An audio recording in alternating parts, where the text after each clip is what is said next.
সহজ math YouTube চ্যানেলে তোমাদের সবাইকে স্বাগত জানাই। আজকে যে টপিকের উপরে আমরা ডিসকাশন করব সেটা হচ্ছে কিভাবে তোমরা বুঝতে পারবে যে কোনো সংখ্যাটি পূর্ণবর্গ কিনা, মানে কোনো সংখ্যাটা একটা পারফেক্ট স্কয়ার কিনা। রিসেন্টলি তোমরা দেখছো এক্সামে কোশ্চেন আসছে যেখানে তোমাদেরকে 4টে নাম্বার দিয়ে দিচ্ছে।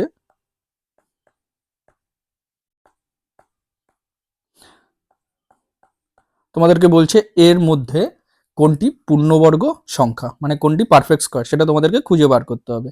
ঠিক আছে, বা এরকম দিচ্ছে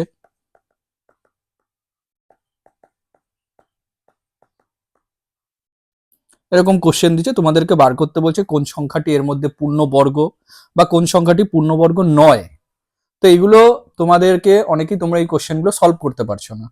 তো এটা করার জন্য তোমাদেরকে যেটা জানতে হবে যে একটা পূর্ণবর্গ সংখ্যা, একটা পারফেক্ট স্কয়ার, এর কি কি প্রপার্টিজ আছে, যেগুলো দেখে আমরা সহজেই চিনতে পারবো যে সেই সংখ্যাটা হচ্ছে পূর্ণবর্গ সংখ্যা।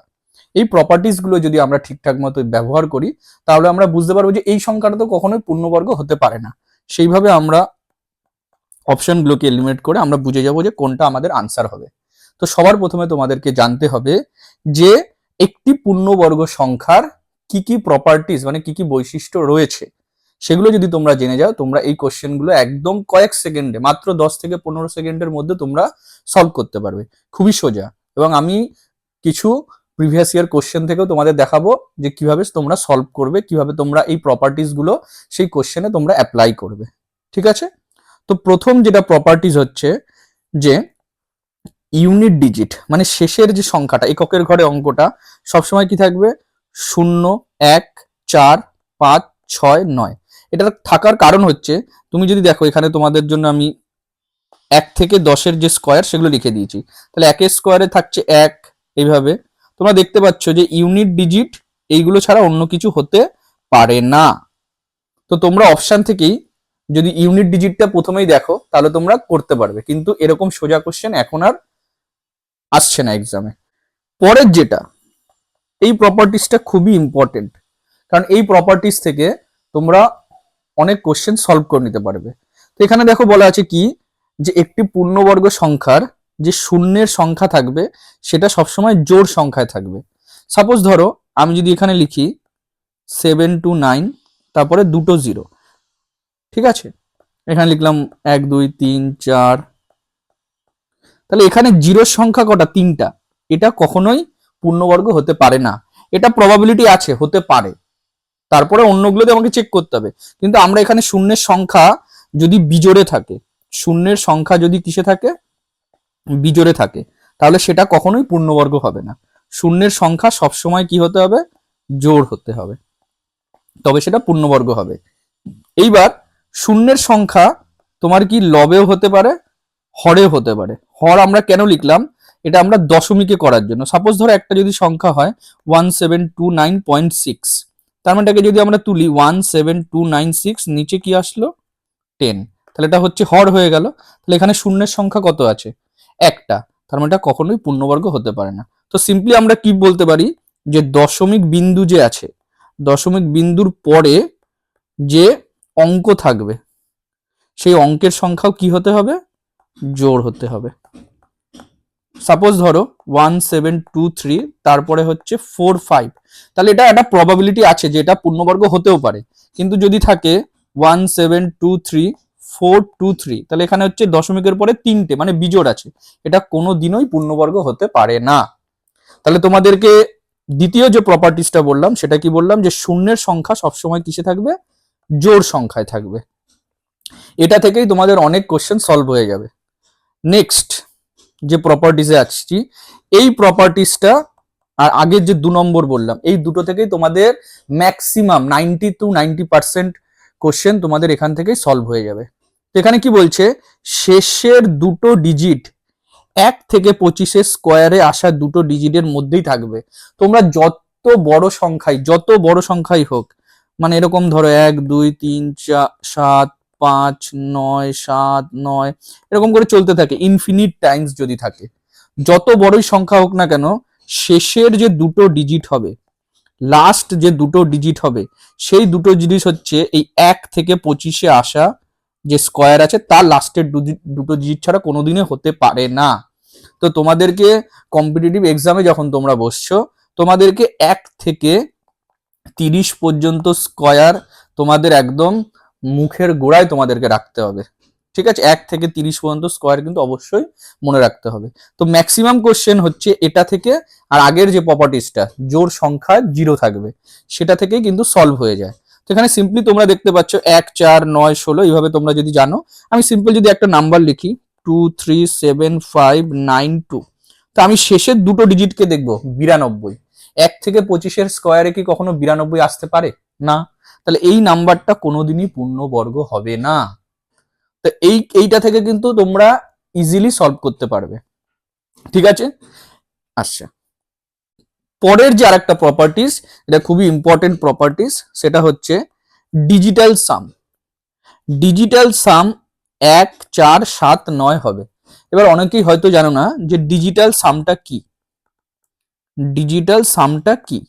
ডিজিটাল সামটা হচ্ছে একটা নাম্বার, ধরো 2, 3, 7, 5, এর সবকটা নাম্বারকে তুমি অঙ্কগুলোকে যোগ করলে 2 আর 3 5, 7 আর 5 12, 1 মিনিট, 2 আর 3 5, 7 আর 5 12, 12 আর 5 17, এখানে লিখলে 17, আবার এই 1 আর 7 কে যোগ করবে, তাহলে এই নাম্বারটার ডিজিটাল সাম হলো 8। ঠিক আছে, এবার তোমাদেরকে বলি ডিজিটাল সাম বার করার জন্য তোমাদেরকে সবকিছু যোগ করার দরকার নেই।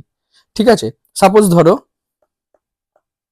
এরকম আছে, তো তোমাদেরকে কি করতে হবে, এই প্রবলেম থেকে তোমাদেরকে 9 কে কেটে দিতে হবে। 9 কেটে গেল, 7 আর 2 9 কেটে গেল, 8 আর 3 11, 11 মানে 1 আর 1 2, তাহলে এটার ডিজিটাল সাম হবে 2। এইভাবেই তোমরা বার করবে, তোমাদের সবকটা যোগ করার কিন্তু কোনো দরকার নেই। তোমরা সিম্পলি কি করবে, যেখানে যেখানে 9 হবে সেই 9 গুলোকে কেটে দেবে। ঠিক আছে, তোমরা এখানেও দেখো 2 আর 7, 7 আর 2 9 কেটে গেল, তাহলে 5 আর 3 8, দেখো সাম কত বেরোলো 8। এইভাবে তোমরা করবে, তাহলে তোমাদের একদম ইজিলি তোমরা ডিজিটাল সাম ফাইন্ড করতে পারবে।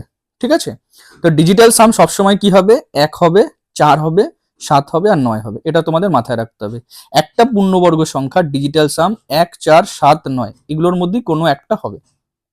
ক্লিয়ার হয়ে গেল?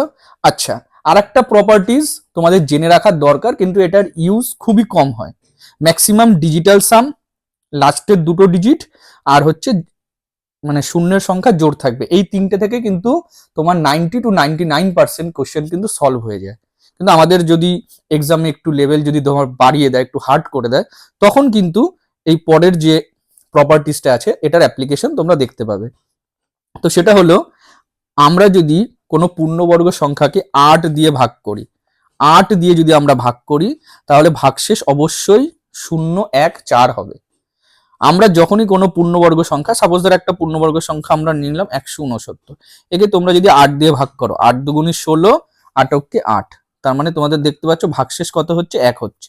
তো সবসময় মনে রাখবে 8 দিয়ে ভাগ করলে ভাগশেষ কি হবে, 0 হবে, 1 হবে, 4 হবে, এটা হতেই হবে, তবেই সেটা কি হবে, পারফেক্ট স্কয়ার বা পূর্ণবর্গ সংখ্যা হবে। ঠিক আছে, তাহলে তোমাদের প্রপার্টিস গুলো আমি আরেকবার তোমাদেরকে রিমাইন্ড করিয়ে দিচ্ছি, তারপরে আমরা কিছু প্রিভিয়াস ইয়ার কোশ্চেন দেখব বিভিন্ন এক্সামের। তো প্রথমে বলছে কি ইউনিট ডিজিটে, এটা জাস্ট তোমাদের জানানোর জন্য, এটা অতটা ইম্পর্টেন্ট না। এবার কি বলছে দেখো, শূন্যের সংখ্যা সবসময় কিসে থাকতে হবে, জোড় সংখ্যায় থাকতে হবে। ঠিক আছে, তারপরে কি বলছে, শেষের যে দুটো ডিজিট সেটা 1 আর 25 স্কোয়ারের মধ্যেই থাকতে হবে। ডিজিটাল সাম 1, 4, 7, 9 হবে। তো আমাদের প্রথম কোশ্চেন বলেছে, দেখো নিচের কোন সংখ্যাটি একটি পূর্ণবর্গ সংখ্যা। এটা কিন্তু তোমাদের এসএসসি জিডিতে এসছে 2020-তে।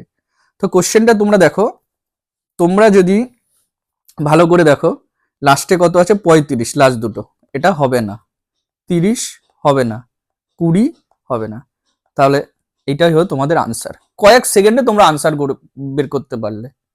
ঠিক আছে, এটা আমরা এখানে অ্যাপ্লাই করলাম, যে লাস্টের দুটো ডিজিট দিয়ে আমরা কিন্তু অ্যাপ্লাই করলাম, যে লাস্টের দুটো ডিজিট হচ্ছে 1 থেকে 25 স্কোয়ারের মধ্যে কোনো একটা থাকবে, সেটার সাহায্যে কিন্তু আমরা ইজিলি সলভ করে নিতে পারলাম, একদমই সোজা। আচ্ছা, পরের কোশ্চেনে আসছি, বলেছে নিচের কোন সংখ্যার বর্গমূল একটি মূলদ সংখ্যা হবে। তো এই জিনিসটা তোমাদের জানতে হবে, মূলদ সংখ্যা কি। মূলদ সংখ্যা মানে হচ্ছে যে সংখ্যাটাকে আমরা p/q আকারে যদি রাখি, যেখানে কিউ এর মান কখনো শূন্য হবে না। ঠিক আছে, মানে 5কে আমরা 5/1 লিখতে পারি, মানে সেটা একটা পূর্ণ মূলদ সংখ্যা। এবার হচ্ছে সাপোজ ধর আমি লিখলাম √25, তাহলে এখানে আমরা একে রুট করতে পারছি, তাহলে এটা একটা মূলদ সংখ্যা হবে। কিন্তু যদি √12 বলে, একে তো আমরা রুট করতে পারি না, এটা রুট মানে চলতে থাকবে, তো এটা কি হয়ে যাবে? অমূলদ সংখ্যা। মানে আলটিমেটলি এখানে কোন সংখ্যাটা পারফেক্ট স্কোয়ার, কোন সংখ্যাটা পারফেক্ট স্কোয়ার, এটাই তোমাদেরকে বার করতে বলেছে। ঠিক আছে, তো আমরা এই কোশ্চেনটা সলভ করছি। দেখো খুব কম সময় আমরা এটাকে সলভ করে নেব।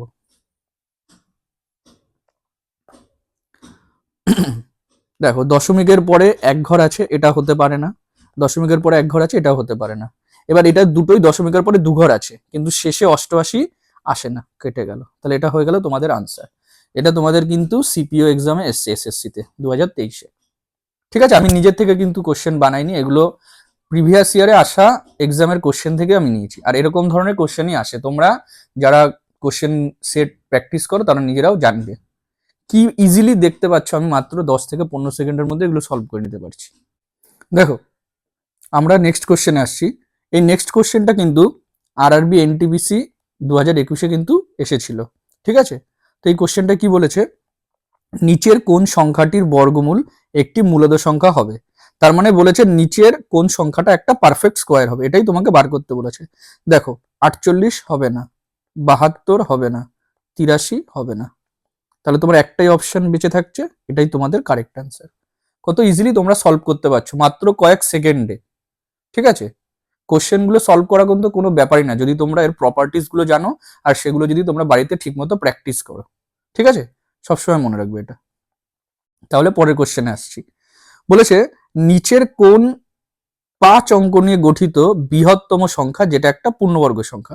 তার মানে 4টের মধ্যে কোনটা পূর্ণবর্গ সংখ্যা সেটাই তোমাকে বার করতে বলেছে। এটা কিন্তু WBCS এর প্রিলিমসে এসেছিল।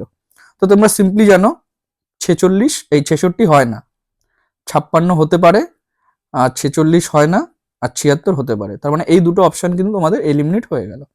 ঠিক আছে, এইবার তোমাকে যেটা অ্যাপ্লাই করতে হবে, সেটা তোমাকে কি অ্যাপ্লাই করতে হবে? ডিজিটাল সাম। দেখো 9 9 কেটে গেল, 8 আর 5 13, 13 আর 6 19, 19 মানে কি 1 আর 9, তাহলে 1 আর 9 কে যদি যোগ করি তাহলে কত হবে? 10, 10 1 আর 0, তার মানে ডিজিটাল সাম হচ্ছে 1।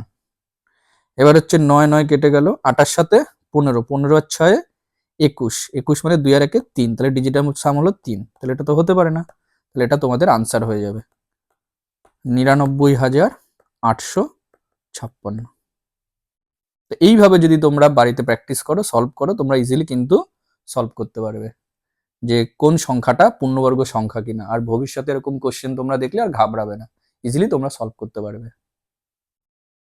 তো সবাই ভালো থেকো, সুস্থ থেকো, পড়াশোনা চালিয়ে যাও।